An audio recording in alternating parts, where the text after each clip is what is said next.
You're listening to the Options Insider Radio Network. For more quality options programs, visit www.theoptionsinsider.com or search for Options Insider Radio Network in your podcast provider of choice. Listeners can also access all of our programming through our mobile app, available in iTunes and on Google Play.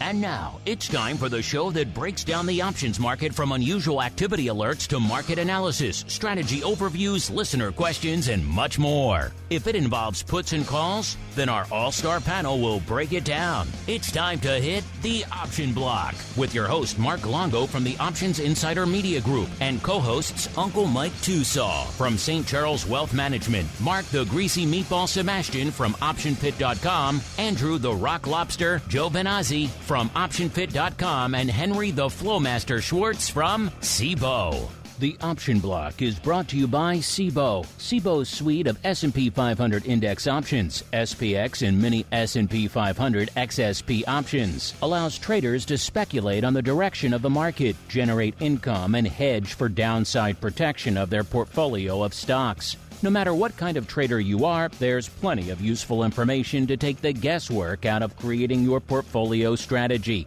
and to help you make more educated moves in the market. Visit www.sibo.com/SPX today to learn more. The views expressed herein are those of the speakers and do not necessarily reflect the views of CBOE Global Markets Incorporated or any of its subsidiaries, collectively CBOE. The information provided is for general education and information purposes only. There are important risks associated with transacting in any of the CBOE products or any of the digital assets discussed here. Before engaging in any transactions in those products or digital assets, it is important for market participants to carefully review the disclosures and disclaimers contained at www.cboe.com/US_disclaimers. These products and digital assets are complex and are suitable only for sophisticated market participants. These products involve the risk of loss, which can be substantial and, depending on the type of product, can exceed the amount of money deposited in establishing the position. Market participants should put at risk only funds they can afford to lose without affecting their lifestyle. And now, get ready to hit the Option Block. All right, everybody. That music means we are back once again. It is Monday. It is August 25th. Hope you're having a good start to your trading week. Hope you had a good weekend. I had a good weekend of celebrating all weekend long. Going to continue a little bit later this week, so it should be a fun time. Big fun time here on the old network. Of course, my name is Mark Longo from theoptionsinsider.com, as well as from the aforementioned network. Hope you're enjoying the litany of new shows that have hit the network over the last 6 months or so. Got European Market Brief Taste last week. You're getting Thor, the Hot Options Report coming at you every day after the close. Of course, getting a Futures Rundown every Wednesday, as well as all of your other great content. So make sure wherever you're listening to this, you're getting the full kit and caboodle. Subscribe to the full network. And of course, if you think you're ready to take the plunge, the optionsinsider.com/pro, P-R-O, the place to go to learn more. As we learn who's joining us on the old OB show today, first to the hinterlands of St. Charles we go, where we are joined once again by the uncleest of Mikes, Mr. Uncle Mike Tosaw. Rock Lobster throwing on a hat, completely distracting me. Mr. Uncle Mike Tosaw from St. Charles Wealth Management, as well as by a hat-wearing Rock Lobster, Mr. Andrew Giovinazzi from OptionPit.com. All right, the teams are assembled. The hats are donned. Let us commence our 80s Trivia Challenge. Here we go.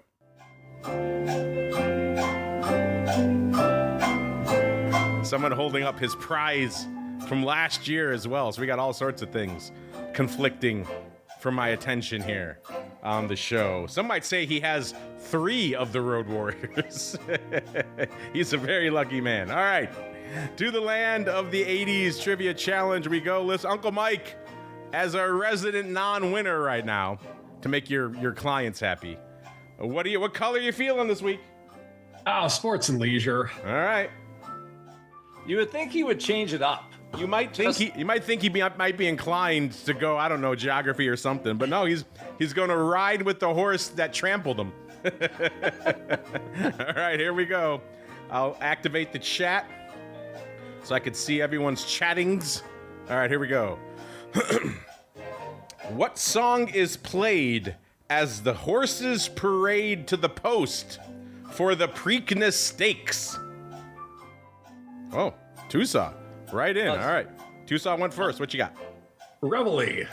That's what I thought too. I thought it was Reveille too. Like do. That was my guess as well. But the answer is no. I guess maybe Preakness has a different song. Mr. Rock Lobster, you buzz. What you got? I thought, but I'm wrong. The tune was "The Horses Are on the Track," but I don't think it's correct. It's called Maryland, My Maryland. I am not familiar with it. I have not been to the Preakness Stakes, so perhaps it's an iconic song. But I was going to guess lowbrow, unsophisticated event. I think most horse tracks, I think it is Reveille. I think that's what they do. But all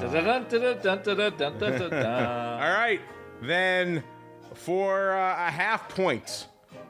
Let's keep with the loser. Why not? Mr. Uncle Mike, choose another category for a half point. I'll go with geography then. All right. I like this description. What's the official language of the most serene republic of San Marino? Andrew, you buzzed. Oh wait, no. Looks like Tosaw was first. Yeah, okay. It was a weird one. Yeah, it was a weird one. Go ahead, Tosaw. I'm gonna go with Spanish. Good guess, but no, Mr. Rock Lobster, can you steal? I am gonna go French. No, San Marino. It's Italian. It's Italian. I should have gone Italian. Oh, you should have gone Italian, and now I was like, why didn't I just say Italian? I'm gonna say no points. Rock Lobster's in a drought lately. For anyone. Yeah, I had that too, and I just, you know what? Always go with your first thought. And say, here's San Marino, you got to go Italian. I can maybe see an argument for Spanish, but definitely Italian. So that means everyone is a loser this week as we keep on rolling into the trading block. It's time to break down the latest topics, trades, and trends in the world of options. It's time for the trading block. People in our chat saying that Uncle Mike got a half point. Yes, he did. I said he got a half point last week. That was. You guys are like Uncle Mike's clients here, getting all on me. Yes, he got a half point last week. All right, to the trading block we go. Enough with our trivia fun. It's a fun way to start the week, listeners. We enjoy it, and occasionally these guys enjoy it. Usually when they get a point. When they don't get a point, they're not too happy about it. I thought Reveille for the first one too. I definitely knew Italian for the second one, so I would have got a half point at least this week. But I digress. To the markets we go, listeners. Is it a banger? It's kind of another weird one. It's another day where kind of depends where you hang your hat, what kind of day you're having. If you're hanging out the S&P, you're kind of unched to slightly down, off almost 0.1%. Not really, though. The Dow, you're taking a little bit more of a hit, off about 0.5%. And if you're the NASDAQ, if you're hanging out in tech land, you're shrugging all this off, and you're gaining about 0.25% out there. And all that a long way around to VIX back to a whole heck of a lot of nothing. VIX cash, as we kicked off the show, 14.25. Puts it down 2.5 points from our last show. Man, they really took VIX to the woodshed on the heels of that kind of wild rally we have on Friday. Guess what? I go away, I celebrate a birthday, and the market goes bonkers in my absence. Just absolutely bonkers. Uncle Mike and his cabal, I think they got a little drunk with power on Friday, just driving everything north on the heels of, I don't know, I saw the speech. I didn't see anything that was like, hey, we're going to cut rates tomorrow. The market sure responded. Like, you could read into that speech and say maybe they want to keep rates the same at least. I didn't see a lot of language there that was like, woohoo, let's cut. But apparently I'm in the minority. The lot of the rest of the market just driving everything north on Friday, crushing vol. And we're still living in this post-crushing market, even if everything is kind of taking a bit of a pause for breath after just an absolutely drunken rally to the upside on Friday. VVIX, as we're kicking off the show, it was hanging out around a 92. It's still at about a 92 as we kicked off the show, down about 8 points. Of course, it was at 100 on our last show. So a lot of interesting stuff. Friday, I think that's a day that's going to be debated for a bit. Obviously, we'll see how it plays out with the Fed decision coming up. Of course, even the Fed governors are mixed on how they interpret all that data. Some say there's an argument for a cut. Some say there's an argument not. So there's a lot of stuff to debate out there on the Fed side, which is always fun and makes for a good show. Let's keep going now around the horn. Since everyone is a loser today, we'll go to our resident enduring top loser, a.k.a. Uncle Mike. He gets to kick things off. Mr. Number One Loser, sir, what is catching your eye in the markets today? And also, if you want to give a belated little popping of the champagne celebration for you and your cabal driving things to new highs on Friday, have at it.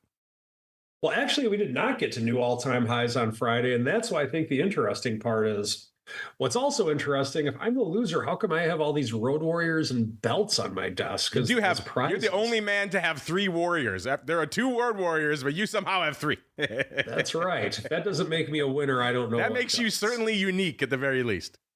I'm unique in a lot of ways, but that's another story. So he's certainly the king of 80s wrestling trivia. That is undisputed.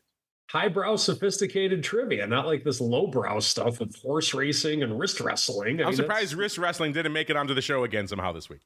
That would be crazy. But we didn't quite make an all-time high on Friday. We were a couple points below it. I had to stare at the market all day like Kool-Aid man. I never got to break through the wall. So I think I'm with you, Mark. I didn't really see a lot of. You could take what the speech said either way, I think, and for whatever reason, the market thought it was. I mean, I don't know if it was necessarily Canada taking away their retaliatory tariffs that drove the market up. So I think it was just maybe relief from the fact that we're not going to raise rates again.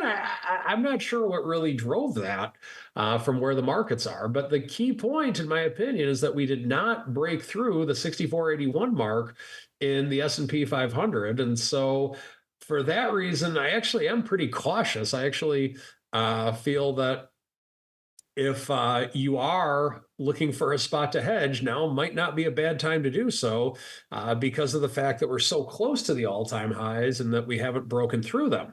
The other thing with which I noticed on or last week, we did have a rally in the shiny stuff. So silver rallied quite a bit. We also had a rally in bonds, and everything kind of went up. So I don't really know exactly what to make of the event on Friday, but Canada took back their retaliatory tariffs, and then maybe there's some other deals going on with which we don't know about yet. It's funny how the market seems to know things that we as the general public typically do not. Long history of that happening throughout time. So I think we're just going to have to see where we go from here. The 6481 mark, I think, is very important as an all-time high because of the fact that when we had a 1.5% up day on Friday, like we did, or whatever the highs of the day were, and we can't quite break through those extra couple points, that's kind of concerning as the resident bull out here. But hey, I'm always short-term cautious as well. So that's my take on things. Yeah, I think we hit a new high in the Dow, but I think you're right, not in the S&P. I knew there was record highs somewhere, but not in your beloved S&P. And we all know Uncle Mike, he's not wearing his Dow hat to the party. He's wearing his sweet, sweet S&P hat that, of course, he bought at Dollar General. But exactly. Dow was too lowbrow for me. Speaking of sweet hats, the Rock Lobster rocking his sweet. I guess, is that a North Carolina business hat? What do we got going there? You come back from vacation and you are a new man. You know, you hang out with Mama Lobster a bit. You probably talk some smack about me and how I'm treating her beloved pudding when it comes to the trivia challenge. And then you come back with a sweet new hat, sir. What's catching your eye? You are muted yet again, sir. The hat has covered. I'm going to lose. Tosaw's going to. He loses half a point. Yep. He loses half a point. I can hear him screaming already.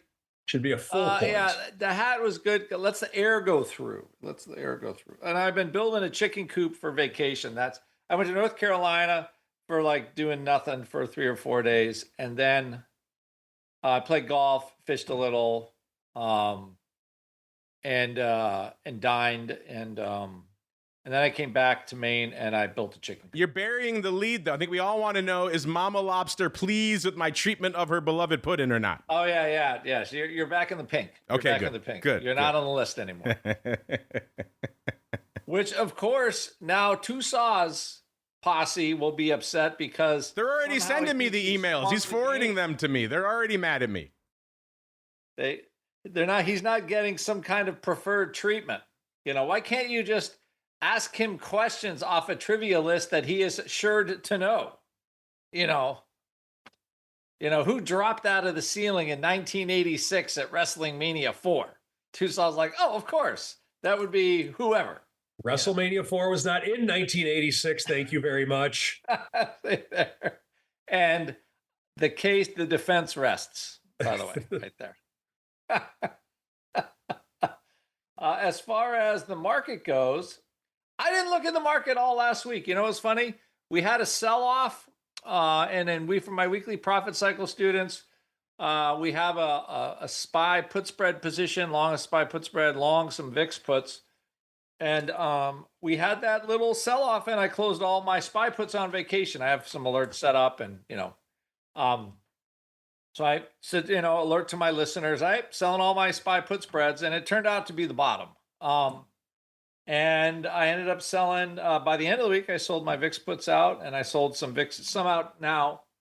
And I'm kind of riding it. And what I would say is this, although the market did not make all-time highs, volatility made lows for the year. Which by itself on a 1.5% move up is bullish. So I think at this point we're kind of waiting for Nvidia earnings. I would comment though that I guess the U.S. government somehow has an investment in the only not profitable semiconductor company. Yes, you and I are both shareholders in Intel now, my old stomping grounds. Congratulations to you, sir. Yes, and I'm trying to figure out what that deal was exactly like. So I guess he took his chips money and he's like, "Oh, I'm going to take the chips money, but if you really want the money, I got to get an equity stake." I think I'm not even sure. I don't think the chips bill was a good idea. Whatever they spent was stupid too. Because if there's one sector right now that really doesn't need a lot of dollars for investment, I'm going to say it's semiconductors. They're generating plenty of money on their own. But that's what we have. And whatever Intel stock I have right now, I'm getting rid of it today. I'm like, okay, it's once the government, I don't see it, but up collective ownership, you're out, huh? I think you know what though? I didn't even know. I can't believe I wasted any more time in it once the trajectory was clear, but anyway. It had a nice pop from it was $20 2 weeks ago, so it's had a nice little run. Yep. And it's back to like what, $26 right now. So I would just take those dollars and just say, okay, I think whatever Intel is trying to do, they can do it without me. I'm going to find something else to entertain myself with. So at least from that point of view, I'm seeing them as, done. But from another thing with, the Fed might cut rates. It's hard to believe anything. I don't really believe the inflation numbers. I think they're too light. I think real inflation is still much higher. But the fact that the Fed might cut, everybody else in the world is cutting rates apparently. And I still think the government spends too much money. So if we want inflation to go down, they got to stop spending. And there's the way they're not spending money now, is Congress isn't in session. So you look at these things, and I do see it somewhat, and I don't think it's a good trajectory, but ultimately the bond market will tell the U.S. government what to do, because clearly I don't see any, there was some hope there with Doge for a while, but I don't think you could search Doge. I don't think there's been any press on the government spending money and cutting jobs for about 3 or 4 months now. Yet the deficit still continues to balloon. So maybe somebody that's elected cares. But I think that's the inflation problem is coming from there, and it ain't going to go away till that is solved. So as much as AI and big tech are interesting and driving the market higher, those are the kind of things that kind of kill markets in the short term. but the magical letters, Mr. Rock Lobster, of AI. And then, of course, apparently the Fed's going to cut 5 points. So let's all just buy the stocks. I missed that announcement on Friday, but I was celebrating. So maybe I had too many beverages and I missed that part where the Fed's like, here we go. Cuts imminent. Yeah. Oh, wait a minute. They actually didn't cut anything. What? They did not. Even our resident Permabull is left scratching his chin saying, why did we rally on Friday? So when our resident Permabull is asking questions, listeners, you know, perhaps it's time to be a little bit cautious. Is the market cautious out there today? Let's find out. Off to VIX land we go to kick things off, listeners. And is it a banger day in the land of all things VIX? The answer is no, but it's I would call it respectable. I know that's damning it with somewhat faint praise, but it's not bad. 360 on the tape right now. The ADV back to 801, so we're closing in on halfway to that. Of course, pump the brakes on getting too excited. We got excited on Thursday's show with the Flowmaster. The VIX was, this time of the show was already well past 500,000 contracts. It was 550, 560. We thought, man, it's going to be a banger day. Probably at least the ADV of 750,000, maybe hit 1 million contracts or more today. And then, VIX sputtered and died the rest of the day, put up a little over 600,000 total for the day. So you never know what's going to happen with VIX. Right now, it's hanging out at 360. And doesn't seem like a lot, at least right now, to drive it north. The hot option out there in VIX land, the SEP 18 puts going up 34,000 times for an average price of about $2.15. We were just talking about the D's 15s puts for about a quarter last week. That was the hot thing towards the end of the week. Interesting. Now SEP 18 puts, $2.15. Is that too rich for you for a put in general for VIX land, given how all that can be erased with one errant tweet these days? The quarter put is a little bit more your speed. Number 2, 21,000 of the Nove 23s. Number 3, 20,000 of the OX 16 puts. So we are all over the place today. Number 4, 15,000 of the D 17 puts. And rounding out the top 5 on a very light day, back to SEP, I should say, 13,000 of the SEP 16 puts. Man, weird stuff on the tape today. SPY, is SPY looking hot out of the gate? Well, the VIX is not. You could probably assume that it is not, and the answer is pretty much no. At about 4.15 million contracts, that's kind of light for SPY, even though it is a little bit north of halfway to its ADV of 8.16. We've usually seen SPY put up a little bit more this time of the show. The S is looking decent. The S is at about 1.9 million contracts. We used to get excited if the S put up about 1.75 million contracts by this time in the show. So decent, respectable paper in the S, all things considered. The ADV just a hair under 4 million. So on track to get there. Small caps lately have been kind of a weird beast. They've been super hot out of the gate. They put up 2.5 million contracts in a day, or they're kind of quiet. Today, they're actually, looks like they're on pace to maybe threaten that newly elevated ADV. I mean, that ADV has skyrocketed over the last couple of weeks, up to about 1.5 million contracts, and they're on pace to hit that right now. 725 listeners, so pretty much exactly halfway to their ADV right now for small caps. So is it a banger day for small caps? They're off about 0.5% right now. So they're kind of hanging out with the Dow in terms of leading the charge to the downside right now. And then our old pal, the Qs, man, the Qs have been a wild, untamed beast of late, putting up over 5 million contracts someday. So banger stuff out there. 2.4 million contracts right now. So a little bit heavier than we expect this time of the show, but nothing crazy. The ADV, 4.2 million out there in Q's land. All right, 2 single names we go. Is it a banger? Is it a rock'em sock'em robots day where we all must bow down to the market gods and thank them for the gift of volume that they have given us? The answer is no. We're at about 341,000. So 250 is kind of like the baseline that we would expect. North of 350 is respectable. And, 450, that's a banger. Not even at 350, but we're closing in on respectability, listeners. That gets us to our old pal AMD. A lot of flux going on in the chip world these days. Can we sell to China? Can we not sell to China? Who's buying stakes in who? What government owns what? A lot of fun stuff in chip land. AMD kind of wearing it today. 164, off about 3.75 or 2%. Good for the number 10 spot. Good old AMDA. Number 9. This name's kind of been wild. It's been lighting up a lot of our unusual activity tape over the past week. This is Pinduoduo. You know him. Good old PDD, online Chinese retailer. And they were 118 a week ago. They got up to about, looks like 131. Actually, that was this morning. They hit 133 and a third this morning. And the low was 124 and a quarter, hanging out 126.70 right now. So Pinduoduo all over the place out there. They also own Temu as well. So they had good numbers out there. Revenues rising 7%, fighting off Alibaba. So I guess that's to account for the kind of wild trading we've been seeing over the last few days out there. Number 9, Pinduoduo, 360 on the tape for them. Number 8, the fruit company, all the way down at number 8. Kind of a weird day for Apple. 228.66, up nearly a buck, or about almost 0.5%.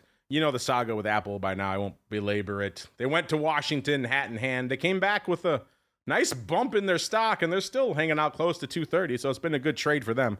Number 8, the fruit company, 410 on the tape. Number 7, we kind of welcome this one back into the top 10 after a long hiatus.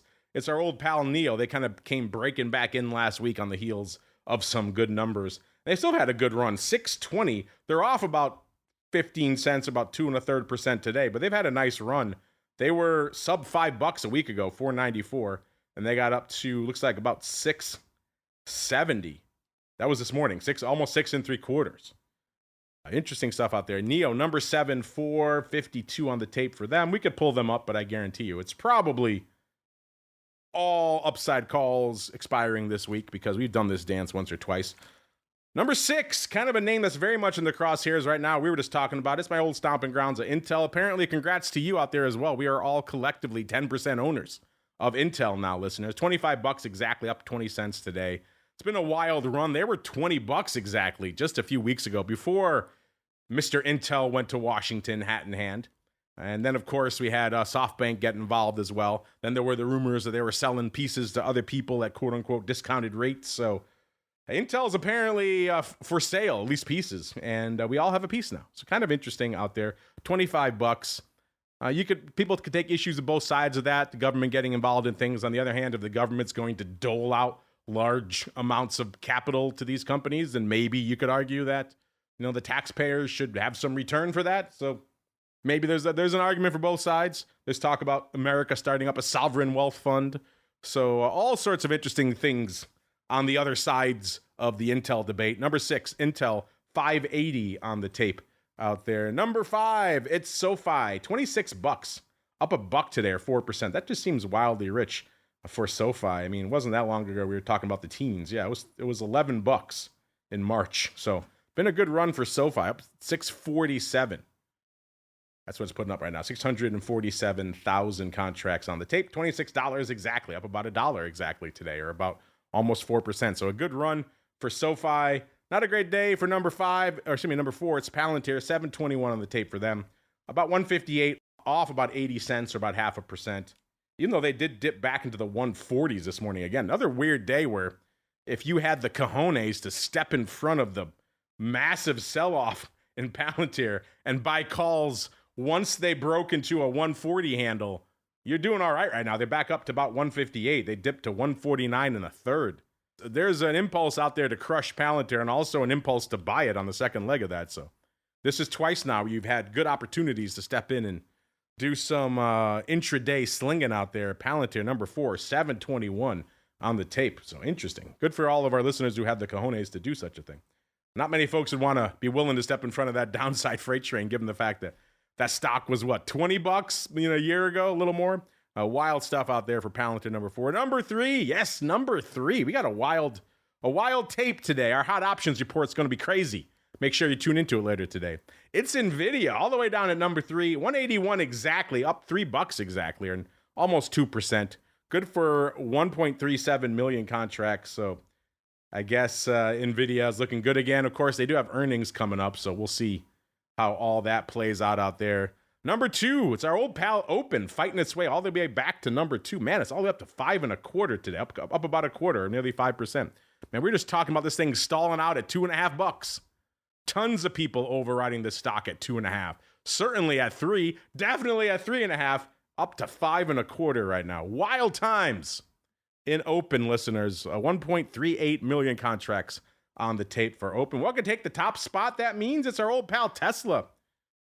348 on the tape, up about $8 or almost 2.5%. So day that ends in Y, more buyers than sellers. Who knows what's driving Tesla? Did see an interesting report on the Cybertruck recently and how what a kind of failure that's been. It's interesting because we see a lot of them in this lot that's right pretty much across the street from the studio here in Chicago. A big Tesla distribution center just full of Cybertrucks. Don't seem like they're going anywhere. And this report kind of backs it up. They took 1 million reservations. They sold 50,000. So kind of been a bit of a dumpster fire out there on that car. And of course, it came in twice the price roughly people expected. And they had much less range than they had touted. All these things they touted didn't really come to fruition. So that could probably be to blame for it as well. But interesting stuff. We've been seeing anecdotally for a while. Man, these Cybertrucks do seem to be piling up. And apparently that is the case. But you know what? That doesn't matter when the stock's popping nearly $8 or 2.25%. More buyers than sellers. You know what there have been buyers for this cycle, listeners, is earnings volatility. My goodness, buy it with both hands. And we got some hot names coming up this week. So lest you think we're done, heck no, I say to you, listeners, including we got the big dog. Everyone says it's their market. We're all living in it. It's Nvidia after the bell on Wednesday. We'll all be watching that. Uncle Mike's preferred clothier, Dollar General on Thursday before the bell. Also Best Buy Thursday before the bell. And Dick's Sporting Goods, kind of an interesting name out there. Uncle Mike's other preferred premium destination, Ollie's Bargain Outlets out there Thursday for a lot of discount retail on Thursday morning for whatever reason. And then Dell on Thursday as well, Affirm, Gap. So a lot of things going on Thursday.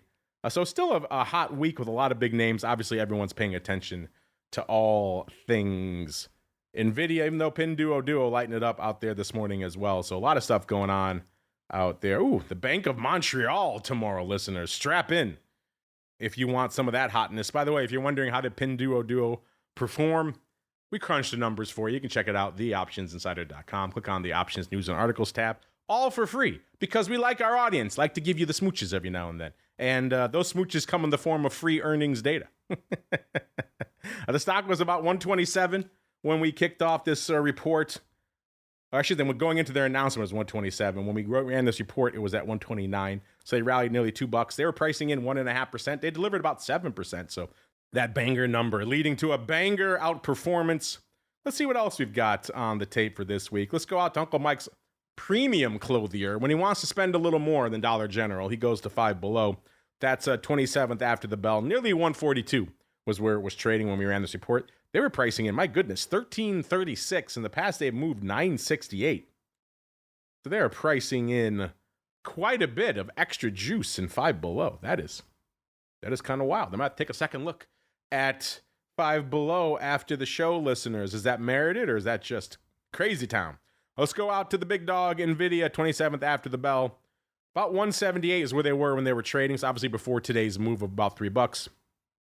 They were pricing in $11.22. In the past, they've moved about $13.50. So you could argue that their straddle right now is looking kind of light, especially given all the uncertainty that's floating around out there. Also, people forget about Snowflake. That's in the wake of the big dog Nvidia. Also same day, 27th. They were at about 197 when we ran this report. They were pricing in $20.58. In the past, they moved $26.38. My goodness. That's wild. $5.80 discount on their straddle out there. Is that too light, or is our past performance number wild? Man, we have a lot to sink our teeth into. Uncle Mike's other favorite, when he wants premium jackets, he goes to Burlington. 28th before the bell. 280 was where the stock was trading when we ran this report. They were pricing in $21.86. In the past, they've moved $25.39. So, wow. Discounts there as well. Have these people not been paying attention to what's been going on in earnings season? Let's get out of here with Dollar General and Dick's Sporting Goods, the two Ds, both 28th before the bell. Dollar General at 112 and about a half. Dick's at 227.63. Dollar General pricing in about $9.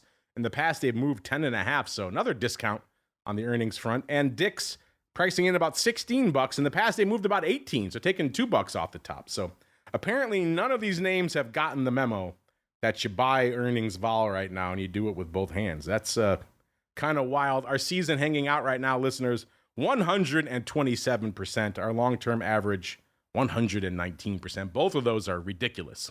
So if you want to check out the ridiculous numbers for yourselves, you know where to go. Meanwhile, it's time for us to go into the odd block. It's time to break down the most interesting, unusual, and downright questionable options activity that's been identified by theoptionsinsider.com. It's time for the Odd Block.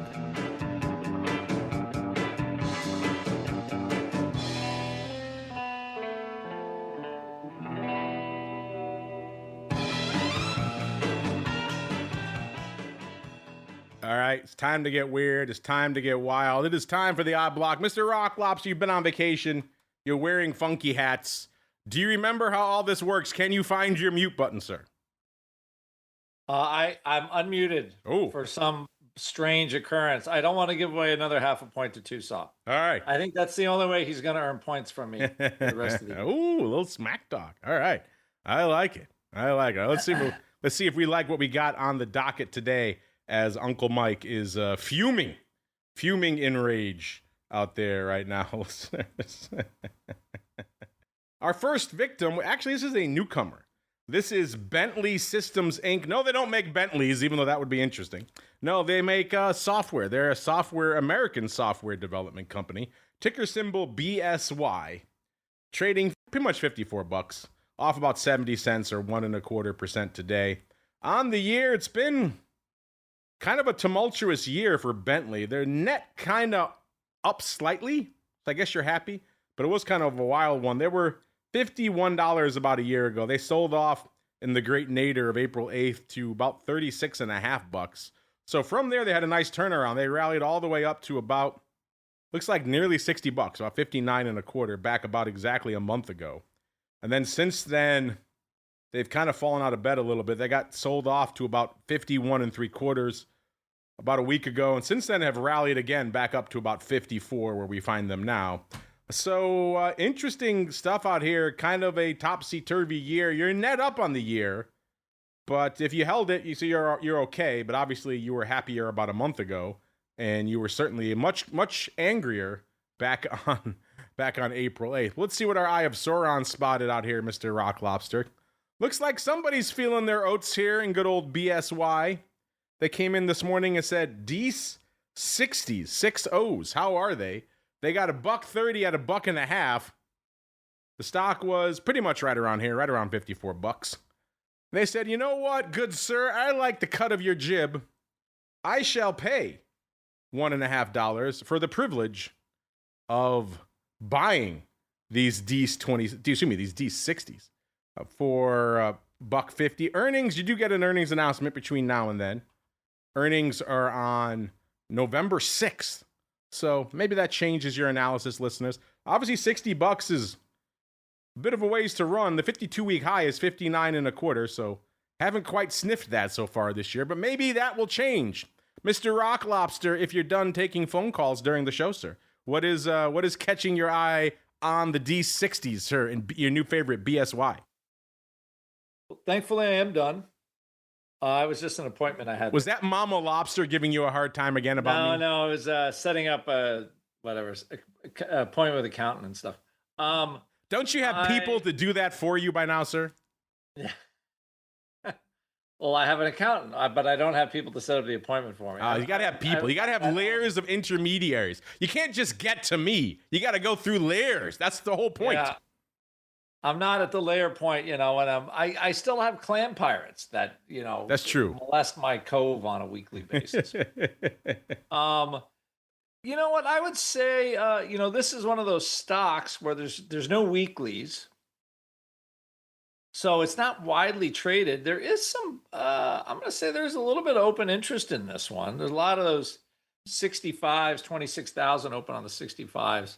I don't think this is a terrible trade. I think volatility is in the 20s. Pretty inexpensive. The stock was $58 on the 5th. So, I mean, if you're going to buy calls, these are the kind of calls you want to buy, in my view. They're inexpensive, well within range, and somebody could be making some money on these. So I don't think it's a bad. It's a real company, real earnings. So if you're going to get long buying calls, this would be the way to do it. You get some duration that is nice. You do get an earnings announcement in there, so you get a little bit of a catalyst to maybe light some fire. If you do like it, listeners, there are some arguments for you. I guess the con would be that it hasn't really sniffed 60 this year, but we'll see. You got some time under your belt at least, so you're not throwing a ton away, and it is a $54 stock, so certainly cheaper than buying that out there. It's kind of interesting. Interesting one. You like these, listeners? Maybe you'll like our next one better. We're going back to an old pal. I haven't talked about it in a while, though. This is Transocean Limited, ticker symbol RIG. Good old RIG coming back on the radar. Trading 312, up about 8 cents today, or about 2.5%. You know them, listeners. Offshore drilling company. Been a rough year for them, though. A year ago, they were about $5, so they're off nearly $2, or about 38% on the year. That said, they did bottom out sub $2 in the big April sell-off. They got down to $1.97. So interesting. They rallied already once all the way up to higher than now, 332 in June. Then they fell out of bed again, back to about $2.5, and have been climbing their way back up ever since. So kind of interesting. Obviously, drilling company also tied to what's going on out there in the crude market. There's been some interesting action out there as well. And then somebody came in this morning and they said October 3.5 calls. How are they? They got a very tight market. 15 cents at 16. Penny wide? That seems odd. I need to go dig into that. But the stock was 310, so right around here. And they said, you know what, good sir, I will trade that 16-cent offer you have shown me 2,500 times. And again, earnings on November 3rd, so not getting earnings in this. This just looks like a little bit of upside love. Maybe a little bit of hopium here, Mr. Rock Lobster. I mean, they have been higher than 3.5, but not in a while. And there's no earnings you're buying here, so kind of lifting the offer on some upside in the rig. What do you think, sir? This is one of those companies I like. They never really recovered from the collapse in oil prices. I think the Biden administration, they were a little tough on offshore drilling, as I recall. So talk about a rough business to be in. And like they don't, I can't tell if they make money. I can't understand anything about why this, Anyway, it's just the stock has not been at a price in years. Like I'm going to say 10 years, it feels like. So it's like one of those hope springs eternal things where, somehow rig will be starting to, find oil in the ocean somewhere else. But it's like a stock that kind of comes and goes from that point of view. As far as buying calls, I'm seeing 39,000 on the day so far. Yeah, I was just going to say, I was digging while you were talking, because that market seemed weird to me. How many times have we seen a penny-wide market? And not very often in these cheapy names. So that obviously implied something else was going on. And the answer was 39,000 of these things have traded. So they started off 11 cents at 12. They paid 12. Then they were at 13, 12 at 13. They said, I'll pay 13. And they kept going all the way up until we talked about them here, buying them for 16 cents. Now they're trading 18. Yeah. So that happens when you buy. I think this is one of those things where, and I have to say, I worked this guy, Frank Gregory at Option Pit, who's good in this kind of energy, rare earth space. We run this product together that's done really well this year called Capital Gains. But he understands a lot of like how the government deals with private with businesses. It would not surprise me if we announce some big offshore oil drilling thing, right? Where we're opening up this or opening up that, or they found something that previously the EPA said you can't do it, or whatever it's going to be. This government clearly they want rare earth materials. They want nuclear power. We still don't have a nuclear power plant, I believe, greenlit yet in the United States, although they're all over the world except for here. So I would guess that this could be something could come down like this, similar to what happened to MP. The stock went from 30 to 70. Our U.S. rare earth is another one. Stock went from $8 to $16, $17. So it would not surprise me if this call buyer somehow, heard a little birdie talk about drilling somewhere where we couldn't drill before. And my guess, obviously, Transocean offshore drilling. So it's that kind of paper, has that certain whiff about it, I have to say, going out to October. Doesn't take much for the stock to trade $3.50, $4, but that would be my guess on this one. You think little birdie knows a thing or two about a thing or two out here? It does have that feel. It does have a bit of a whiff about that. It is certainly, let's say, determined paper. There's a lot of it. How are they now? How are they now? And you're the market maker. You're like, oh, crap. How much stock do I need to buy? Yeah. 3 million shares. Oh, I'm bid with you now, customer. And you know what? We're all bid with him on Mondays, listeners. It's time for the strategy block. It's time to dispense options, wit, wisdom, and education. It's time for the strategy block. All right, Uncle Mike, we know it's a busy week for you this week because, all of your preferred retailers and clothiers are announcing earnings. So you're going to be very busy with Dollar General and Five Below and Burlington all announcing earnings. So I'd understand it if you have a shorter strategy block for us this week so you can prepare for your holiday week. I mean, this is 4 times a year. This is when I go shopping. This is your hot week. This is what we do for sure. So what I want to talk about today is a way with which there's been a lot of talk about this. I think the CBOE even came out with a white paper on it recently, if I'm not mistaken. It may or may not have been them. I'm not sure. But in terms of using a collar to where you sell covered calls on the stocks, but you buy put options on the index. And so the concept behind it is that collectively, if a grouping of stocks goes down, it can match the market as to where it's going down. So in other words, as the market goes down, it drags down these stocks in the same manner. And so the concept behind that would be to buy an index put option. And by doing that, what you're actually doing is buying a put option on something less expensive than what you would need to, because theoretically, the put options on the individual underlyings would add up to a cost greater than what the cost of the put options would be on an index. Because each individual stock would have its own risk, whereas an index would have the risk spread out. So if adding everything together, you would have more risk on an individual stock. And if you add all those together, it's going to be a greater cost than just buying a put on the index. Now, at the same time, what you can do is you can sell covered calls on the individual stocks themselves. And by doing that, you're going to get greater premium than you would theoretically than selling premium on the index itself, because of the fact that there's greater chance for just one stock to go up, so to speak, theoretically, than there would be for an entire index to go up. And so by doing that, what you have there is a way with which to collect a little bit more premium on a collar than you normally would. Now, the risk to that, of course, there's idiosyncratic risk that would go along with that, meaning that theoretically, if the stocks go down, but the index doesn't, then you're at risk. And that's something with which you need to think about and go through whenever you're making a decision on doing something like this. Some of the things at RCM with which we do, we have a hedged portfolio. We have our hedged strategic night with which we do a bunch of things with, and I've talked about this on the show a lot of times, to where we actually are using index put options to hedge the stocks and the underlying stocks within the portfolio.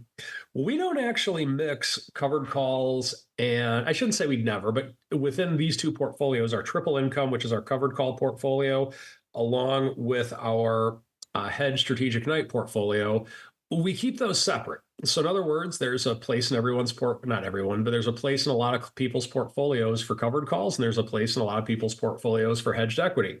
We keep them separate, but we like the concept in that when you can sell premium on individual equities, you can reap the benefits. And when you buy an index put option, you have the ability to get a level of protection minus the idiosyncratic risk, of course. That's something you always have to take into account, but you can usually get it for a much lesser price. And on top of that, you can hedge an entire portfolio as opposed to being concerned if you have an odd lot amount of shares within the portfolio itself, because sometimes that can be a problem if you are trying to hedge individual underlyings. So, moral to the story, typically index options are going to be less expensive than individual options or options on the individual underlyings. However, make sure that you have a good understanding of the idiosyncratic risk that goes on when doing that. And that is my strategy block today. All right, listeners, and now it's time for us to go around the block. It's time to tell you what we'll be watching on our trading screens until the next episode. It's time for Around the Block. All right, everybody, welcome to Around the Block, the portion of the show where we tell you what we're keeping an eye on until our next episode on Thursday, Flowmaster in hand. Really quickly, let me pay off some of our questions of the week from last week. Our big one last week was, hey, are you comfortable buying and holding the SPX right now? Yes or no? Just straight up coming in, buying a boatload of it, and see what happens. And it was heavily into the no. Well over 2/3 of you, close to 70%, were saying no early on. That mitigated somewhat. Maybe Friday's rally had something to do with that. Either way, it still went off with more than half of you saying no. 57.4%, 42.6% saying yes. So that's actually surprisingly bullish and optimistic for our audience. Usually you lean even more bearish than that. So interesting stuff out there last week. This week, our question of the week, Twitter appears to be having all kinds of issues today, not wanting to put up polls. So our polls just went live a few minutes ago as Uncle Mike was talking. So early blush on our question of the week, which is quite simply, the summer doldrums are coming to an end. Are we heading towards more activity in the fall or another period of low vol? Quite simply, which level you think VIX is going to kiss first? 12. I put that out there, not really wanting to, listeners, but 12 or 20. And right now in the early voting, everyone's loving 100%. All the bots that come in first. I love the spam on Twitter now is just out of control. Everything we post is just replying with, you should check out so-and-so. He's a genius. He's the best market analyst there is. So they found new ways to disguise their spam, but there is more of it on Twitter than ever. So right now, 100% of them going for the 12 handle, which is just kind of wild to say out loud, even though I wouldn't hate it if they hit that. Just, my thoughts on the old vol PTSD.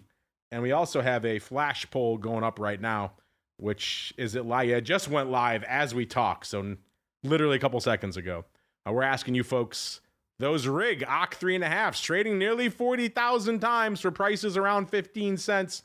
That price, you want to buy them? You want to straight sell them naked, or you want to maybe sell them as part of a covered call or vertical sale, So get your votes in. If you're listening after the fact on the podcast, we'll keep it open all day so you folks can play along as well. Rig, are you down for those rigs? Rock Lobster seemed like he kind of liked them. Or are you perhaps maybe at least he thought someone might have known something. So are you down for that? 15 cents? Is that your Huckleberry? Let us know. Speaking of the Rock Lobster, Mr. Rock Lobster, sir, what are you keeping an eye on for the rest of the week, sir? We don't have a tremendous amount of news this week. Nvidia, I think, is the big thing. So Nvidia is going to say, and then all will be right with the world. And I would not surprise me if we see like 650 or something like that.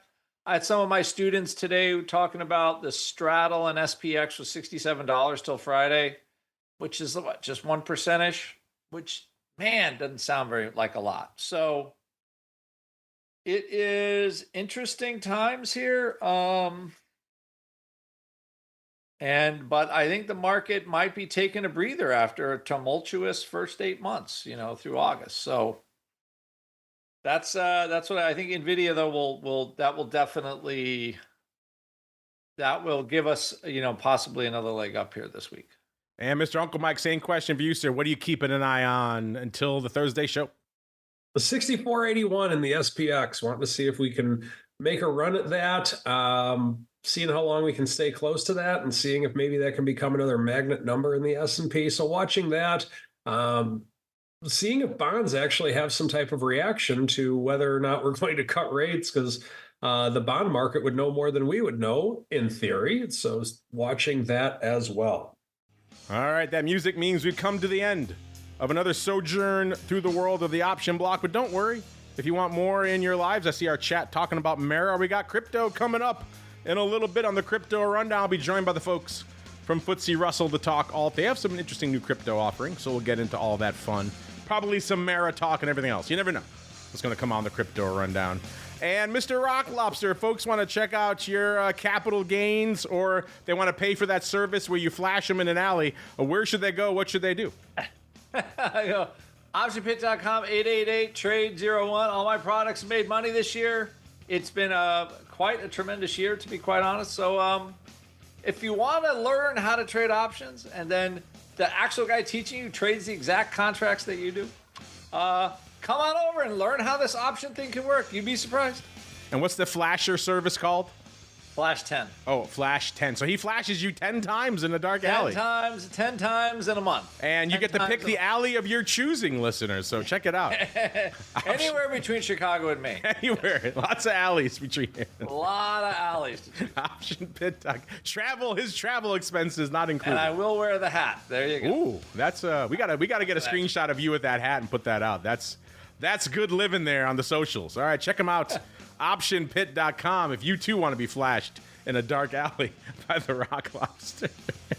Mr. Uncle Mike, I don't think you're doing any flashing, but if folks want some Uncle Mike goodness, where should they go? What should they do? There will be no flashing at St. Charles Wealth Management. But if you are looking for a financial advisor that... Man, the whole flash thing's throwing me off. If you're looking for a financial advisor who's not afraid to give tax advice, nor afraid to give option trading advice, reach out to me, stcharleswealth.com. Book an appointment with me. Would love to have a conversation. There you go. And maybe if you pay enough, maybe you too can get a few flashes from Uncle Mike, or at the very least, a sweet, sweet, jaunty cap. stcharleswealth.com, the place to go to kick the tires and light the fires. Back again in a little bit with the Crypto Rundown. If you want to join us live for that or any of the shows we do here, you want to get pro Q&As, you want to get options oddities, you want to get all sorts of giveaways. Man, it's already August 25th. We're already about to give away another freaking... I just feel like we just gave one away. Who won? Oh, yeah, Mr. Unlimited won the last one. If you want to be like him, you want to be cool, you want to win, he's won twice now. I mean, look at how many of our pro members have won multiple times. You folks are cleaning me out. If you want to join the clean out party, the optionsinsider.com/pro is the place to go to learn more. Back for crypto. Back again after that to talk the hot options report. Then back again with our usual array of content throughout the rest of the week until we're back again on Thursday. Flowmaster in hand. Another episode of the Option Block. Stay safe out there, everybody. You're listening to the Options Insider Radio Network. For more quality options programs, visit www.theoptionsinsider.com or search for Options Insider Radio Network in your podcast provider of choice. Listeners can also access all of our programming through our mobile app, available in iTunes and on Google Play.